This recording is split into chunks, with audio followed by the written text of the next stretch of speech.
c'est Edola Cool. Bienvenue sur ma chaîne YouTube Edola Cool Business TV. Alors, cette semaine, nous allons parler, je vais vous parler de pourquoi souvent nous avons certains Africains de la diaspora qui ouvrent leur magasin, qui ouvrent leur, je vais dire, shop, et puis ça ne marche pas. Ce n'est pas que ces gens n'ont pas la détermination ou ils n'ont pas, je vais dire, la motivation de faire ce genre de business en fait. Pour moi, je pense que souvent, nous faisons des choses qui font que nos compatriotes en fait n'ont pas vraiment envie de venir dans nos business, de mettre les pieds dans nos shops, dans nos magasins, dans ce que nous faisons, parce que la propriété, on n'a pas en fait les mêmes images. Si par exemple je vais dans un magasin ou dans un shop on va dire occidental, on trouve que ces magasins ou ces shops sont très propres. D'accord? Il y a ça, il y a le premier, pour moi, bon, je suis sûre que ce que je dis, beaucoup de gens pensent ça, mais ils n'ont pas la possibilité d'en parler. Ou peut-être qu'ils en parlent entre eux-mêmes. Mais aujourd'hui, je suis là pour vous dire pourquoi, en fait, certains sont obligés de mettre les clés sous le paillasson. Et donc, pour moi, la propriété compte beaucoup. Alors, si je vais dans ton magasin et que je vois que c'est pas propre, je ne reviendrai pas. Ça fait chez nous, en fait, ce que je remarque que quand tu visites les magasins des Noirs, en général, je vais dire, l'accueil n'est pas trop là. Certains, l'accueil n'est pas là. Surtout ceux qui mettent la clé sous le paillasson et qui ne savent pas pourquoi. Je suis en train de vous dire. Donc, prenez note. Donc, ça, c'est le deuxième point. Le sourire n'est pas là. La manière de parler aux gens n'est pas là. La manière d'accueillir votre client n'est pas là. Donc, il y a aussi ce point-là qui repousse votre clientèle. Troisième point, vos prix. Les prix que vous mettez sur vos articles sont trop exorbitants. Vous savez, entre nous, on doit se parler. D'accord? On doit se parler, on doit se dire les vraies vérités pour qu'en fait, on s'aide en fait, pour qu'on s'entraide en fait. À un moment donné, je me suis dit, je vais d'abord choper chez mon frère africain avant même d'aller ailleurs. J'essaye ça tout le temps, je fais ça tout le temps. Mais ces remarques que je suis en train d'apporter, c'est pour en fait rendre nos commerces influents. Pour que ceux qui vous visitent une fois, deux fois, reviennent toujours. Il faut avoir ce genre de petits trucs. Vos prix sont trop exorbitants. Si vous pensez que vous n'arrivez pas à appliquer les prix comme les autres pour que, si par exemple j'achète un paquet de crisps chez vous à 2 livres, alors qu'à côté, chez quelqu'un qui n'est pas africain, et que j'ai ce même paquet à 1,50 livre, bah, je suis désolée, mais j'irai chez la personne qui fait ça à 1,50 livre, même si vous êtes mon frère. Donc déjà, il faut voir ce côté-là. Pour que, comme je viens de dire, la personne qui vous visite une fois, deux fois, revienne tout le temps et tout le temps et tout le temps.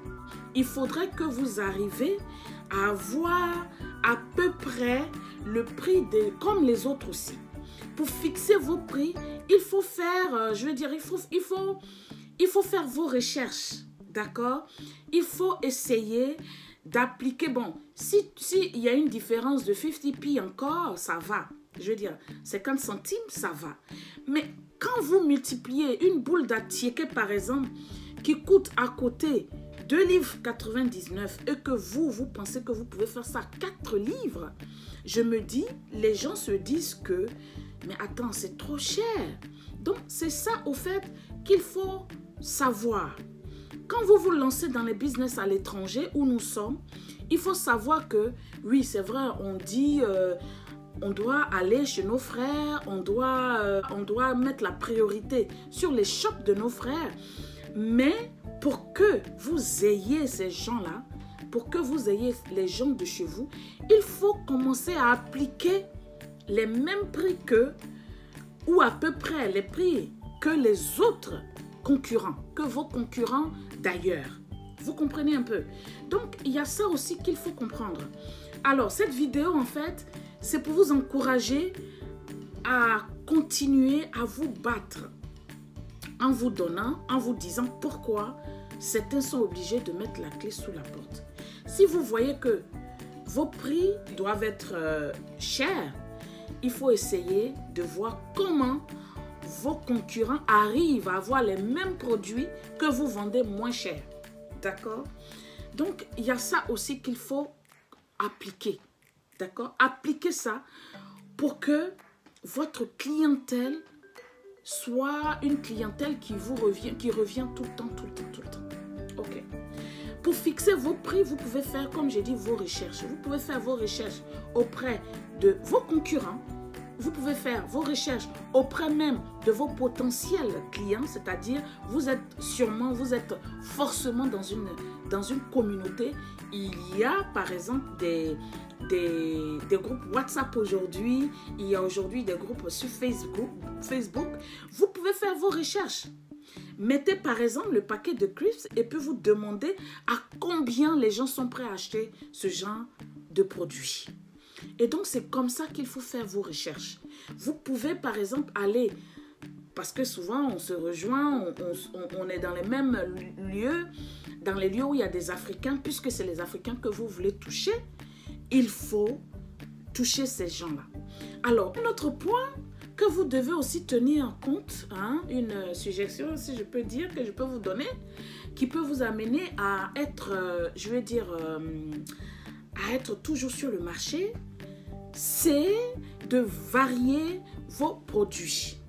Vous pouvez faire les produits africains, mais puisque vous êtes dans un pays, il faut aussi avoir les produits de ce pays-là pour que vous ayez les différentes personnes qui viennent dans vos magasins, qui visitent vos shops, qui visitent vos lieux où vous êtes, qui visitent vos business. Vous comprenez?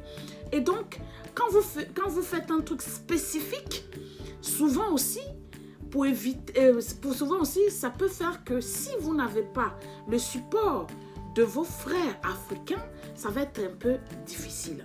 Et donc, faites vos choses africaines, mais aussi il ne faut pas hésiter aussi à mettre les produits du pays où vous êtes. Donc, ce sont ces genres de choses, ce sont ces genres de choses que vous devez prendre en compte quand vous vous lancez dans un business. D'accord? J'entends souvent dire « Oh, tel a ouvert son business et puis ça ne marche pas.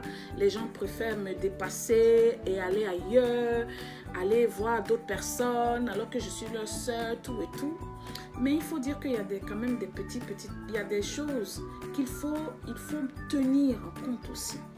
C'est vrai que, comme j'aime bien dire, il faut changer notre mentalité. Oui, c'est la mentalité qu'il faut changer. Et donc, pour moi, bon, là, je viens de vous énumérer quelques petits points à rectifier tout d'abord. Et avant de dire que nos frères ne viennent pas dans nos magasins, parce que si vous avez remarqué quelque chose, par contre, quand on ouvre un business et qu'on fait un événement gratuit, vous voyez que beaucoup viennent. Beaucoup viennent parce que, en fait, dans nos têtes, dans notre mentalité, on a encore ce truc de dire que on va aller manger gratuitement, peut-être. Là, je viens de vous énumérer quelques petits points que nous qui avons des business, ceux qui ont des shops, des magasins et autres, je pense qu'il faut commencer à jouer, il faut commencer à rectifier ces petits points. Et vous verrez que les gens de notre communauté viendront faire leur shop. C'est vrai que souvent, on a d'autres qui préfèrent prendre des crédits avec nous, qui préfèrent prendre des crédits avec des gens, je vais dire des Africains, viennent dans vos shops. Ils espèrent avoir des choses moins chères, vraiment, vraiment très moins chères. Ils préfèrent, alors que ils préfèrent prendre ces mêmes articles plus chers ailleurs. Mais chez nous, ils n'y arrivent pas. Ils n'ont pas encore ce truc de dire que c'est mon frère qui a ça et j'aimerais dépenser mon argent chez mon frère. Et donc, c'est cette mentalité-là qu'on doit changer. Et déjà, il faut commencer par ces petits points avant de les éduquer, en fait. Bon, ça, c'est un autre débat. Je reviendrai sur ça plus tard. On est nos propres communautés qui nous supportent. Il faudrait que vous revoyiez ces points dont je viens de parler. Alors sur ce, n'oubliez surtout pas de visiter ma page Edolacool Business TV. N'oubliez surtout pas de partager mes vidéos. N'oubliez pas de recommander mes vidéos à vos parents, à vos collègues, à vos amis. Et aussi, la petite cloche. N'oubliez pas de cliquer sur cette petite cloche pour que la prochaine fois que je mets une vidéo, YouTube va vous envoyer une notification. Donc sur ce, je vous fais